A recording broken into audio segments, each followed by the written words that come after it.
right, well, welcome to the last chapter this semester, and this is chapter 10, and we'll talk about liquids and solids.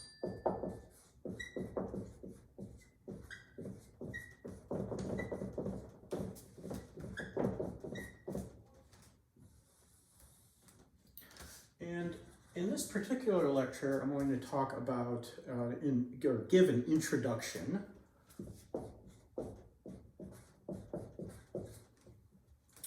and then we'll go ahead and take a look at some intermolecular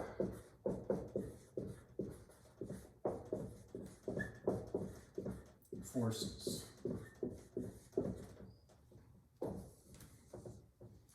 So as far as an introduction is concerned, we saw in chapter 5, we looked at gases, the ideal gas law, etc. We saw in chapter 16 that the entropy of a solid is less than the entropy of a liquid. Did I say 16? I meant chapter 17, a chapter we were just studying. We saw that the entropy of a solid is less than the entropy of a liquid, is much less than the entropy of a gas. That should tell us something, that maybe solids and liquids are more like each other than they are like gases. Some other solid-liquid comparisons.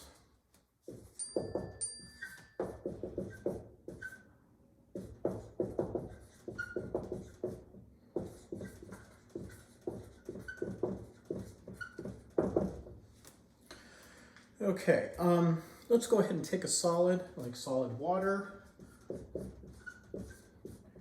and do a phase change here to liquid water. So we're going to melt some ice, and then we could actually take some water and do a phase change to gaseous water. So we'll boil some water, we'll get some steam.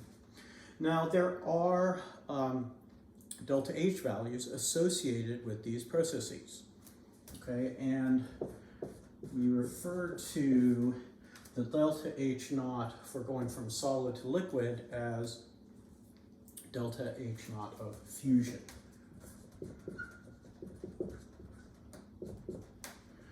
Sometimes called the enthalpy of fusion, standard enthalpy of fusion, the heat of fusion. This is about 6 kilojoules per mole. And then our delta H naught for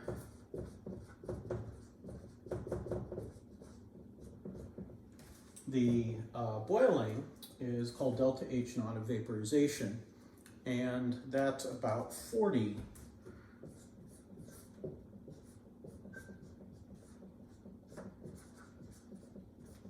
So that's 40, well, almost 41 kilojoules per mole. So the fact that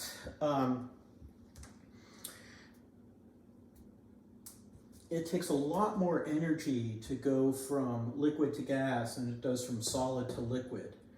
This goes along with that entropy, or that information about entropy, in suggesting that solids and liquids are more like each other than they are like gases. Another thing we look at is density.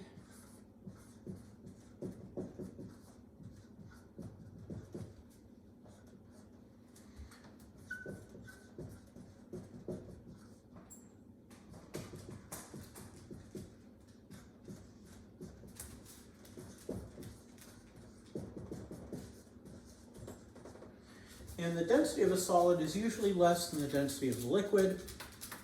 With water, it's opposite. Density of liquid water is, realize I got these backwards here. You can tell it's the end of the semester. Let's try this again. Density of a solid is greater than density of a liquid, except water, where the density of water, liquid water, is greater than the density of solid water, ice. That's why ice floats. And these are much greater than the density of a gas.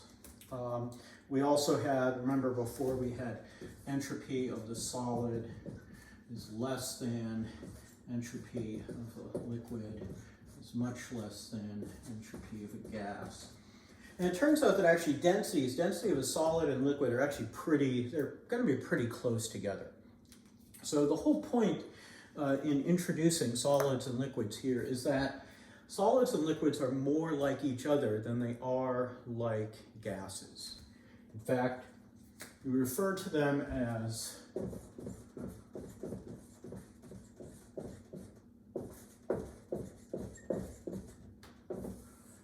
condensed phases. So a gas is not a condensed phase, a dispersed phase, I guess, whereas solids and liquids are condensed phases. All right, so this is just a little intro to show you guys what we're going to be getting to. And the rest of this lecture will look at intermolecular forces.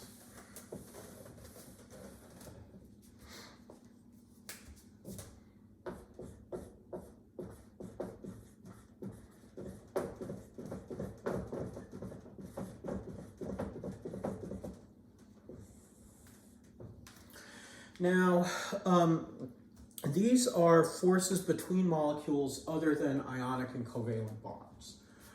So forces, between molecules. And we'll say not ionic or covalent bonds. Okay, and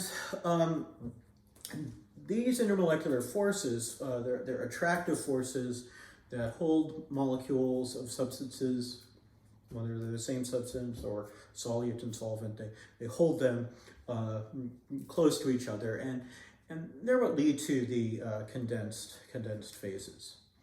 And really the types that we're going to look at we'll have dipole-dipole,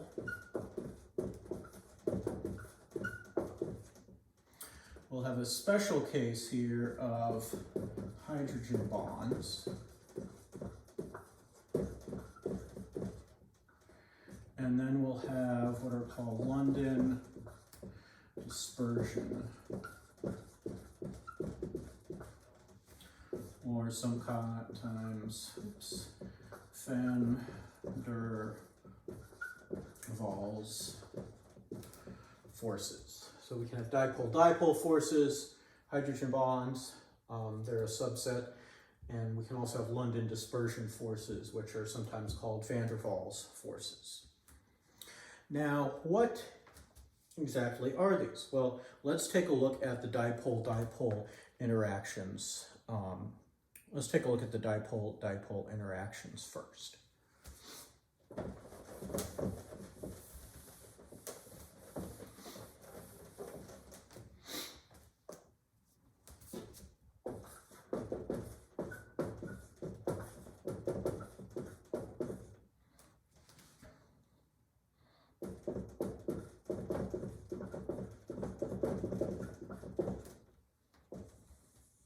Okay. So what we'll have is a molecule that is polar. So let's take as an example, there's a carbon there. Let's take formaldehyde here, and more electron density, delta minus on the oxygen, less on the carbon end. So this is polar, a polar molecule. That guy there. And if we want to, we can represent that as sort of a blobby thing with a plus and a minus. And so what we have is so this is a dipole. We have these molecules that have positive ends and negative ends, and they will line up. The positive end of one molecule will attract the negative end of another molecule, etc. So we'll have plus minus, plus minus, minus plus, minus, plus, etc. And so we'll have these attractive forces.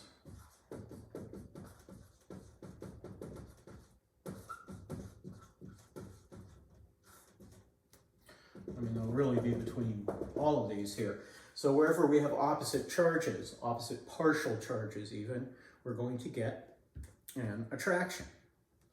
And they're about 1% as strong as covalent bonds.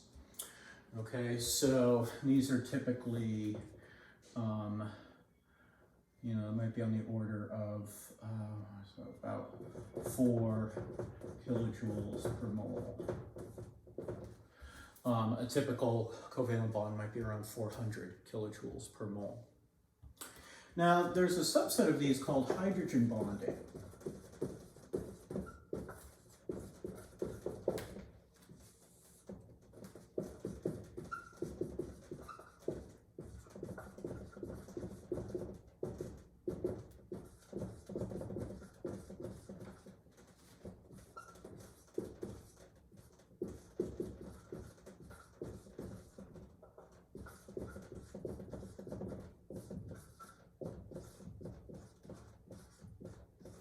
And in hydrogen bonds, we have polar molecules that contain hydrogen. And the hydrogen has to be bonded to an electronegative atom. I shouldn't say nuclei, I should say atoms here. Sorry about that. Specifically from the second row of the periodic table. So it can only be nitrogen, oxygen, or fluorine. Chlorine won't hydrogen bond, sulfur won't hydrogen bond, only nitrogen, oxygen, and fluorine. And so what we have is, for example, in water, so here's one molecule of water. Another molecule of water can come along, basically. And then the partial positive end over here can partial negative end of the water here can interact with the partial positive end in a dipole-dipole. But because oxygen is so electronegative, it's going to pull more electron density onto itself. And because it's in the second row, it's smaller than things like chlorine, sulfur, phosphorus. So it'll be concentrating that negative charge. And what happens is we get a hydrogen bond. I'll just call it an H bond there. And effectively, this hydrogen is shared between the two oxygens. So this bond's a little bit weaker, but then this is stronger than a regular dipole-dipole interaction. And these are maybe around, I don't know, 20 kilojoules per mole? Something like that. So they're about 5% the strength of a covalent bond. And, you know, the hydrogen bonding is the reason why life is the way it is. You know, water-based life is the way it is. I mean, it would be rather unfortunate for fish if, you know, when a pond or a lake froze, it froze from the bottom up, as opposed to getting a layer of ice on the top, and then fish can, you know, survive underneath. So this hydrogen bonding, you know, is responsible for the way that water freezes, and I mean, it is responsible for the density. I realized that I started to, that was a bit of a tangent with the water freezing from top to bottom, but the high boiling point of water is due to this hydrogen bonding, and the relatively high freezing point of water is due to this hydrogen bonding when you compare it to something like, you know, methane, which is a gas at room temperature and pressure. All right, so let's look at the other case of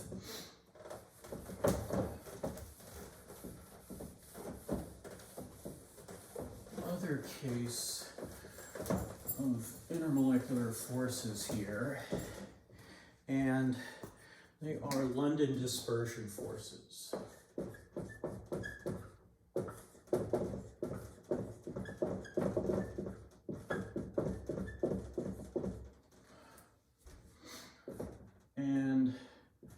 these guys are very weak.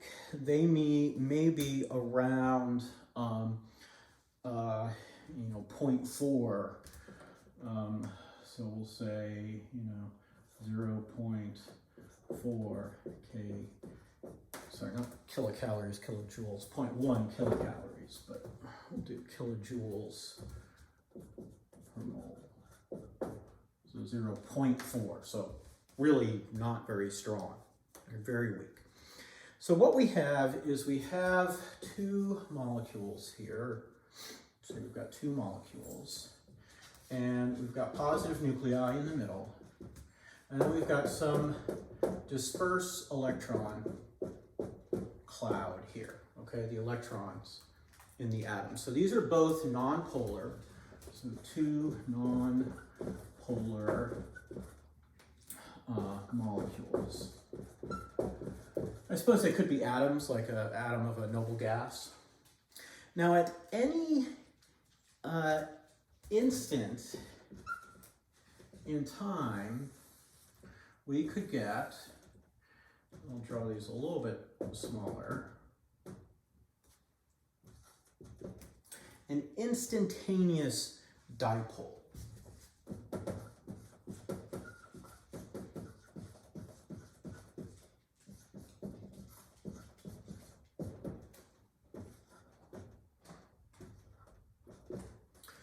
And what that is, let's see, 1, 2, 3, 4, 5, 6, put a seventh in there, 1, 2, 3, 4, 5, 6, 7. So with this cloud of electrons, let's say we had an atom like xenon, it's got a lot of electrons, or we had a large molecule like a 25 carbon chain, you know, like in paraffin wax, candle wax. There's considerable electron density. It's usually spread out, but at any moment, it can kind of squish over to one side just by random fluctuations. Well, when that happens, then we get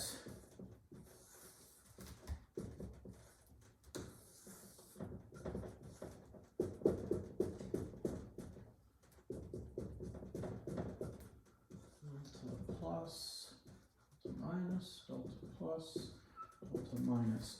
We can get an induced dipole.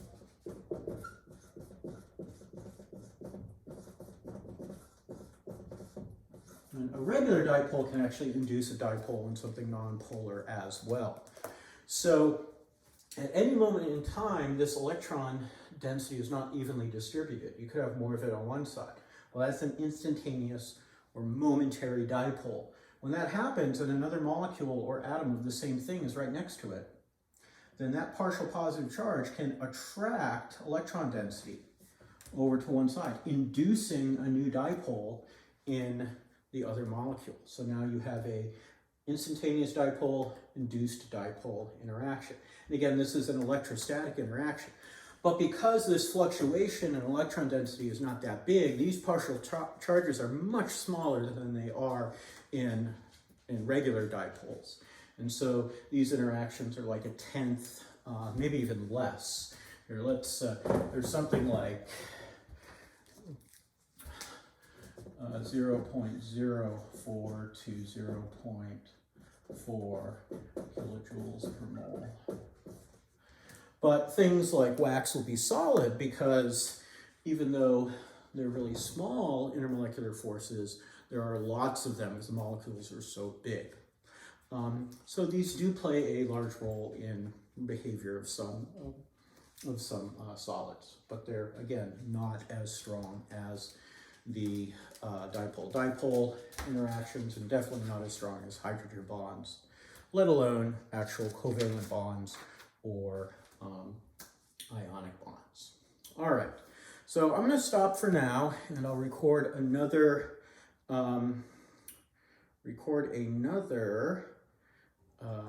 video, maybe 2 more videos. I'll talk about solids in one and liquids in the other. No, so I have to talk about phase changes because we got to do phase diagrams. Okay, so a couple more, 2 or 3 more lectures, and that should be it. All right, well, until next time, I'll see you at the gray house with the white trim.